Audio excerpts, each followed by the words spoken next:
Il était une fois un petit morceau de terre berrichonne qui, un beau matin, a vu arriver des chevaliers venus d'Écosse. De braves archers aussi. Oh, mais c'est le roi de France lui-même et en personne qui les avait fait mander.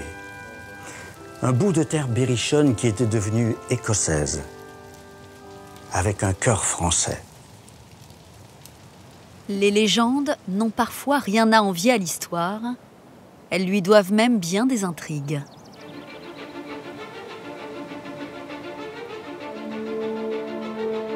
Dans les vertes terres du Berry, en pleine guerre de 100 ans, une troupe de guerriers écossais s'installe, construit des demeures et des châteaux, épouse des berrichonnes et guerroie auprès des rois de France pendant quelques centaines d'années. Une présence incongrue sur des terres fort lointaines et fort différentes des Highlands rugueux et sauvages. Et pourtant, ces soldats marquent de leur empreinte et de leurs usages ce territoire en plein cœur de la France. Quelques centaines d'années après leur départ, tapi sous les plis d'un jupon distinctif, le Berry vibre encore au son des cornemuses.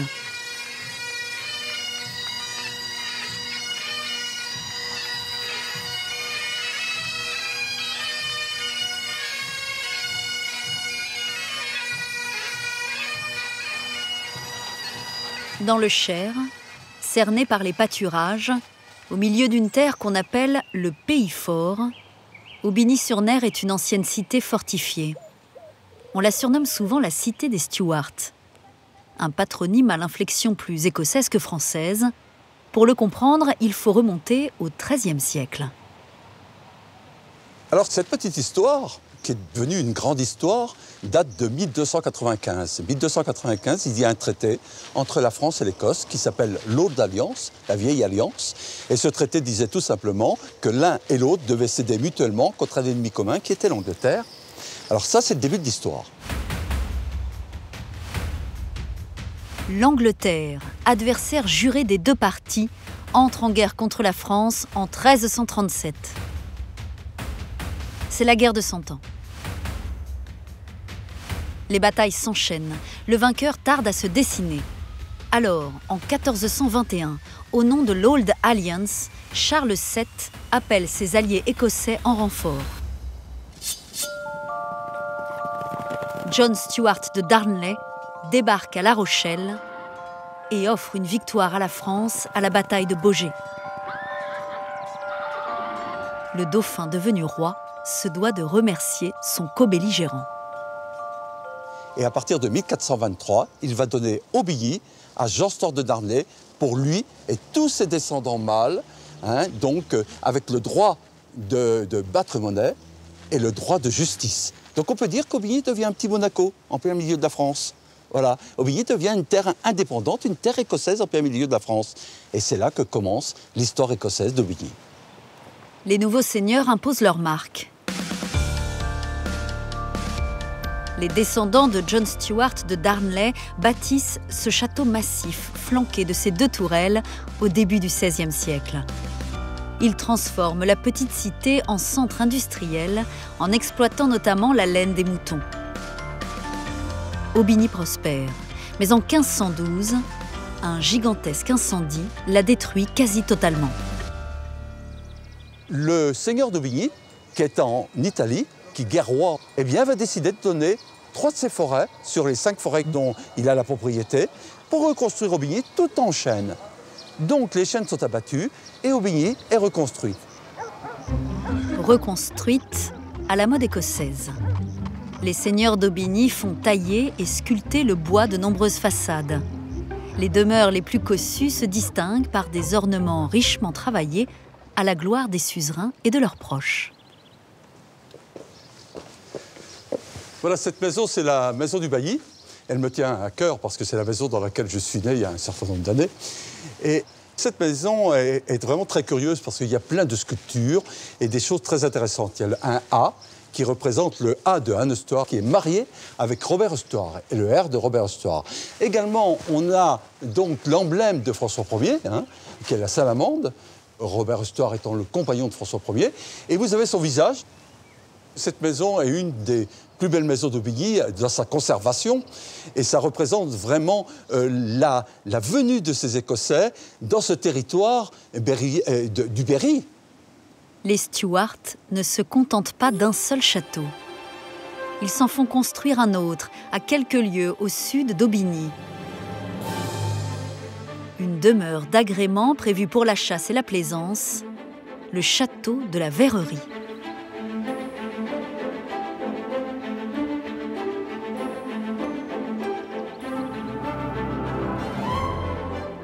On a l'impression que le temps s'est arrêté ici, depuis des siècles. Cette cour d'honneur n'a pas bougé depuis 500 ans, depuis l'époque où les Stuarts l'ont construite. Et dans un cadre qui n'a pas bougé non plus, en pleine nature, à des kilomètres du village le plus proche. C'est une maison à laquelle on s'attache forcément, parce que c'est d'abord une maison qui vit toujours aujourd'hui, c'est une maison de famille, une maison riche de souvenirs depuis plusieurs générations. Ce château a été construit très librement, sans aucune enceinte, sans mur de protection, et il l'est resté jusqu'à aujourd'hui. Béraud Stuart pose les premières pierres de l'édifice et son gendre, Robert, se charge de l'embellir. S'il persiste aujourd'hui quelque énigme dans les ornements comme cette frise de visage féminin non identifié, les Écossais, en revanche, ne font aucun mystère de leur foi catholique. En témoigne la petite chapelle familiale qui sert aussi aux populations environnantes. Comme pour les façades d'Aubigny, un soin tout particulier est apporté à la décoration des murs.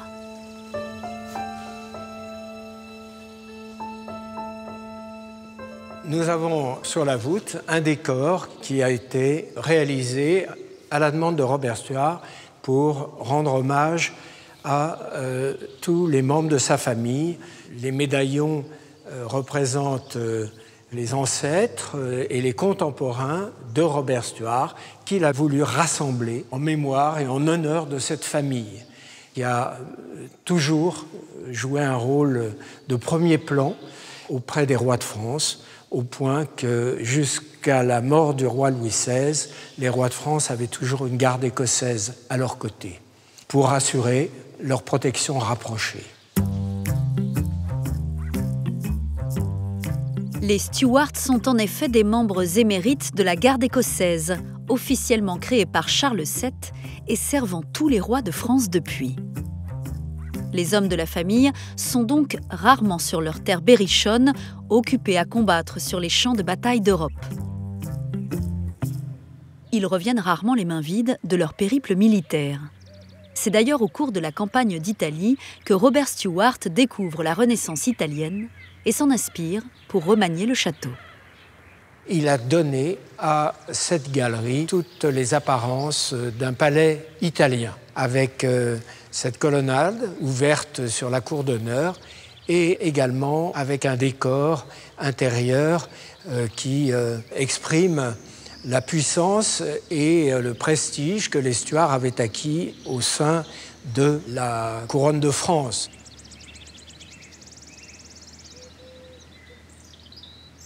Malheureusement, en 1672, le dernier descendant des Stuarts est mort prématurément à l'âge de 30 ans, sans postérité. À ce moment-là, Louis XIV a repris possession de la seigneurie royale. La seigneurie redevient française mais garde ses liens avec l'Écosse. Le roi Soleil l'offre en effet à Louise Renée de Pénenquête de Keroual, espionne à la cour d'Angleterre pour le compte du royaume de France, et qui donnera même un fils au roi d'Angleterre, Charles II, lui-même descendant d'une autre branche de la famille Stuart. Les siècles passent, la présence écossaise demeure donc. Elle ne s'épanouit plus vraiment dans la pierre, mais dans le tissu et la mode. Christelle Amiot est couturière à Vailly-sur-Sauldre, à une quinzaine de kilomètres à l'est du château de la Verrerie. Sa maison est aussi son atelier. Ici, elle taille, découpe, patronne, ourle et reprise, un seul et même vêtement, le kilt. J'ai fait des études de haute couture, donc j'étais persuadée que j'allais y arriver du premier coup, puis en fait pas du tout. C'est une autre technique, c'est un savoir-faire, des choses voilà, qu'il faut sentir avec un peu de géométrie. Non, j'y suis pas arrivée du premier coup. Par exemple, il y a un pli qu'il faut remonter légèrement, sinon le kilt tombe pas parfaitement bien. Il y a le tablier qui doit remonter aussi légèrement, sinon il dépasse. C'est des 5 mm par-ci, 5 mm par-là, mais qui font toute la différence.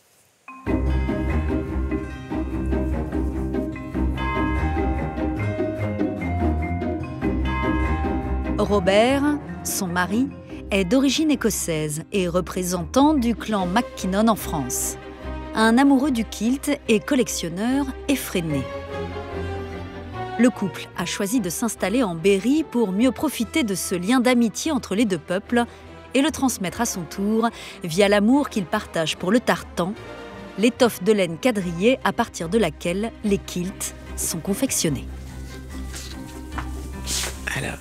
Alors, j'aimerais que tu regardes mon tour de taille parce que j'ai un peu perdu là.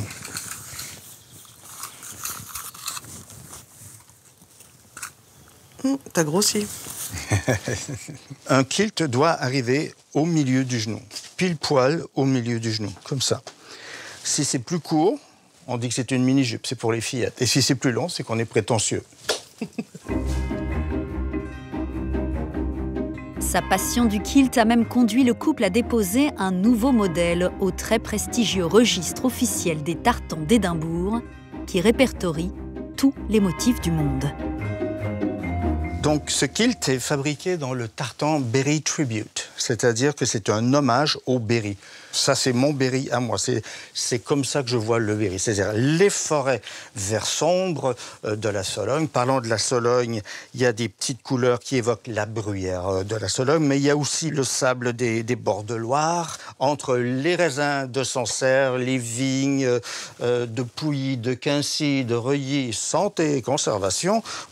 Il y aura toujours un tartan du Berry, c'est celui-là.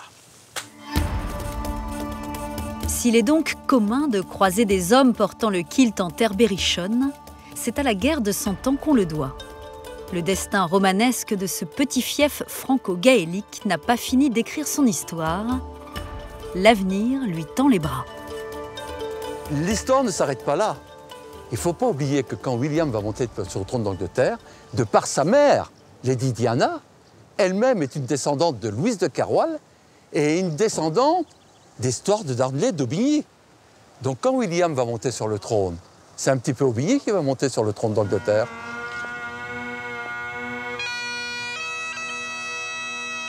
Et si le futur souverain décidait un jour de parcourir les terres de ses illustres ancêtres, le Berry saurait le recevoir, tout anglais soit-il.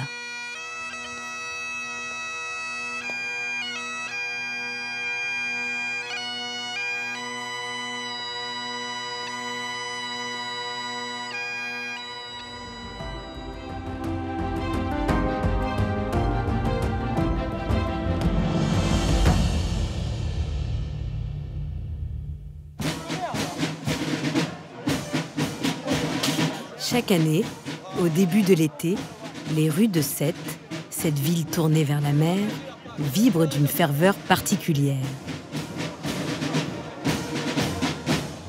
En ce jour de grand pardon de Saint-Pierre, on rend hommage au fil d'une procession au patron des pêcheurs et à travers lui aux gens de la mer. Car ce sont eux qui font de Sète le premier port de pêche français de la côte méditerranéenne.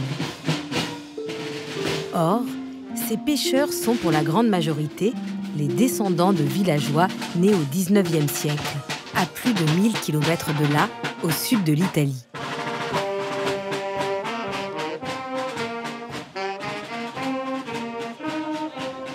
Dans les années 1950, ces descendants d'immigrés ont introduit dans le port de Sète, en ce jour de célébration, une tradition venue d'Italie.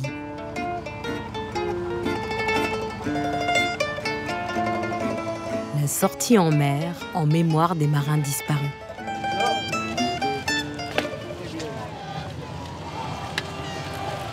C'est une fête qui se fait depuis des années dans le petit village là où ils sont la plupart originaires, les pêcheurs de Sète. Il y a autant de ferveur sur l'Italie et Sète parce que c'est un peu le sang qui parle et les origines qui parlent. Au-dessus de la décanale Saint-Louis, Marie, étoile de la mer. En rassemblant tous les habitants dans cet élan solennel et joyeux à la fois, ce moment d'apothéose de la fête de la Saint-Pierre raconte à quel point une communauté de marins dépenaillés, parlant un dialecte napolitain, a su se couler, envers et contre toutes les adversités, au plus profond de la culture sétoise.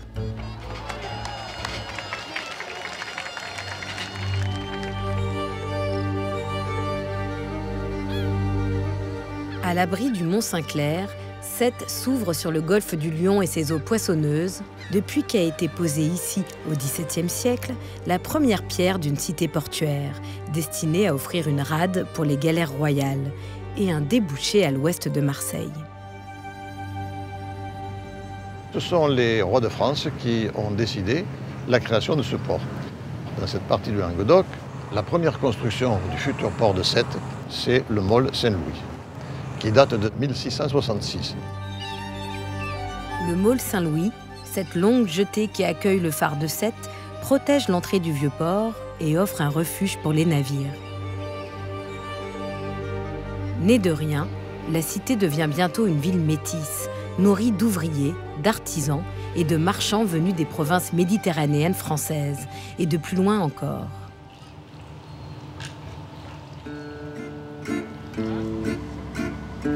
À partir des années 1870, d'autres immigrés, venus du sud de l'Italie cette fois, sont prêts à parcourir plus de 1500 milles nautiques dans l'espoir de gonfler leurs filets.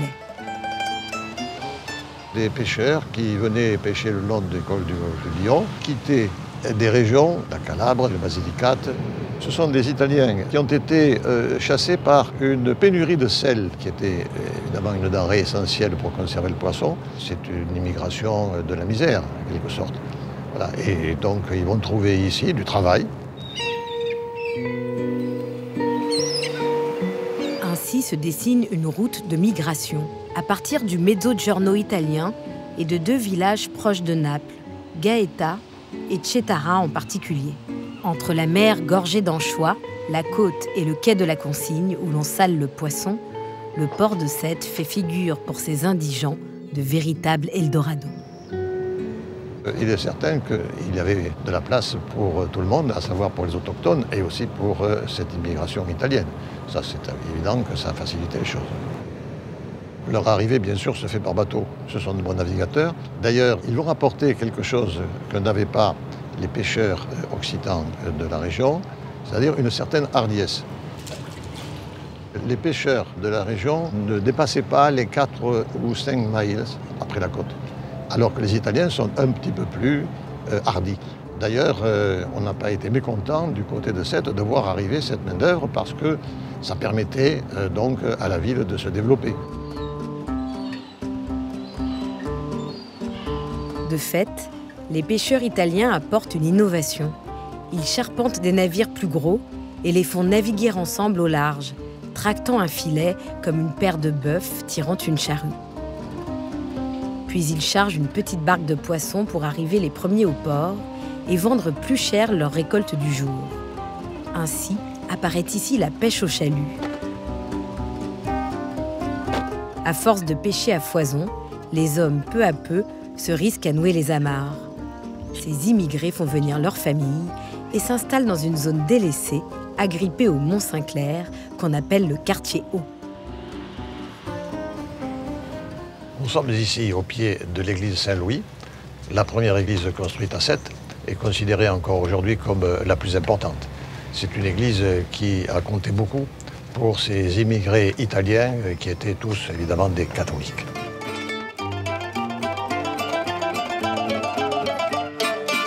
Les Italiens se sont installés de préférence près du port, puisqu'il s'agissait de pêcheurs, et donc assez rapidement, on peut dire qu'ils ont colonisé le quartier haut, c'est-à-dire un quartier qui, comme son nom l'indique, est en hauteur, avec des maisons d'habitation, mais des maisons d'habitation pour une population de travailleurs.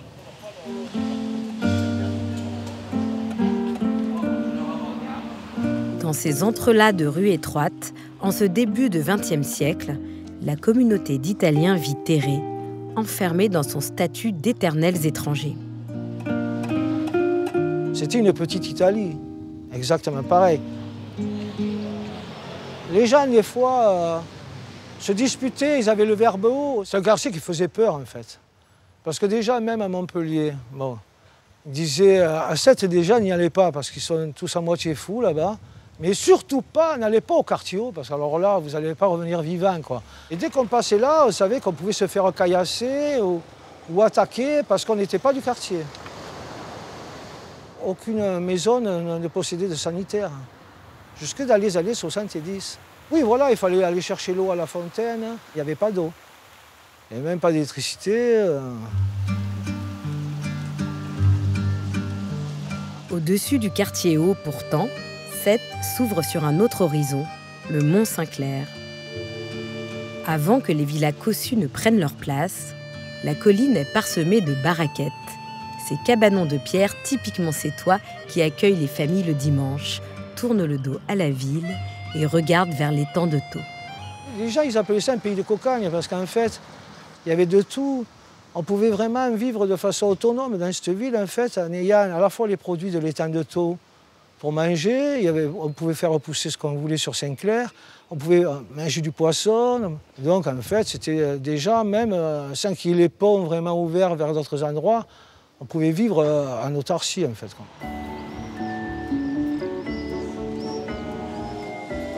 Au fil des décennies pourtant, les Italiens parviennent à se couler dans la cité portuaire. Leurs enfants rejoignent l'école de la République, épousent des Sétois. Par la force des alliances, 3 habitants sur 4 auraient aujourd'hui des origines italiennes. Dans le quartier haut, les bâtisses insalubres de naguère ont pris des couleurs, même si au café social, la mémoire familiale est encore vive. Bonjour. Discernière. Ouais, donc l'italien, c'est vous, hein? C'est pas nous. Hein. Moi, je suis italien, je suis un vrai italien. Oui. Puisque moi, je suis en Italie et je suis arrivé ici de Cetta. Voilà. Ah, mon grand-père, moi, il était de Gaeta. Ah, ça commence. Le A. Cetta, Gaeta. Ah. Dans le quartier haut, déjà, nos grands-parents étaient italiens. Et avec la culture italienne que les Italiens amenaient, je veux dire, on vivait devant la porte, on parlait fort. Moi, mon grand-père est né en 1875 à Gaète. Il était naturalisé français en 1901. Et il a fait la guerre de 14. Ma grand-mère, quand elle s'est mariée avec lui, elle est devenue italienne. Et quand il a été naturalisé, elle est redevenue française. C'est comme ça que ça se passe. Voilà. L'assimilation accomplie, la culture italienne ne s'est pas effacée. Elle s'est distillée là où elle est la plus vive, du côté de Naples, dans le verbe et dans les papilles. Aujourd'hui encore, dans le quartier haut, les plus anciens parlent un patois singulier, mélange d'occitan et d'italien. Et dans une rue montante, une plaque nous le rappelle. Le chansonnier le plus génial de Sète chantait en français, mais il a grandi ici, bercé par les complaintes de sa mère Elvira, d'origine napolitaine, initiée dès son enfance à la mandoline. À ses racines italiennes, Georges Brassens rend hommage dans certaines chansons, comme celle qu'il a titrée « À mon frère revenant d'Italie ». Un peu plus bas, sur les quais de la Marine, les Italiens ont déposé un mot et un plat à la fois, la tielle, cette tourte aujourd'hui indissociable de Sète. Les Italiens, ou plutôt les Italiennes, à l'image de l'arrière-grand-mère de Sophie Ciani. Donc là, on est devant le bar de la Marine, là où Adrienne avait son étal à coquillages. C'était vraiment le coin très typique de Sète. Et moi, j'en ai des très beaux souvenirs, parce que c'était vraiment des vieilles poissonnières, souvent édentées, qui me faisaient peur. Et donc, c'est là que tout a commencé. Toutes les femmes, les mamas italiennes préparaient ça chez elles. Mais personne n'en avait déjà mangé ou acheté dans une fabrique. Car en ce début de XXe siècle, tandis que les hommes rentrés du large vendent les poissons nobles, sols ou rougets, les femmes, elles, récupèrent au fond du filet le mets du pauvre, le poulpe. Elle l'intègre dans une tourte venue de Campanie et baptisée de ce mot qui signifie couvercle en napolitain, la tiella. C'est un secret de famille qu'on se transmet depuis 4 générations. La garniture de la tielle, c'est du poulpe ou du calamar en sauce tomate avec des épices légèrement pimentées. C'est du poulpe parce que les familles qui n'avaient pas beaucoup d'argent récupéraient le poulpe que les pêcheurs ne gardaient pas parce qu'il y en avait beaucoup à l'époque. Et les femmes à la maison préparaient cette tourte pour nourrir leur famille.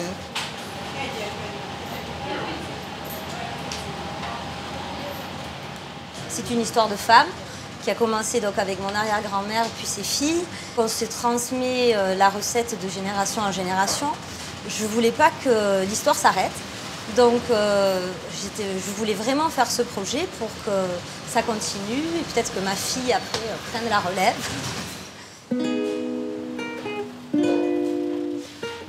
Cette histoire de famille continue de couler dans les veines des descendants d'Italiens, même s'ils sont devenus profondément sétois. Sur les hauteurs surgit le cimetière marin, tant célébré par Paul Valéry. Jadis, les immigrés n'y avaient pas droit de repos. Il était réservé aux résidents les plus aisés. Aujourd'hui, les noms italiens ornant les tombes sont légion. Comme une preuve de cette intégration réussie, ils y sont désormais majoritaires à veiller sur la mer.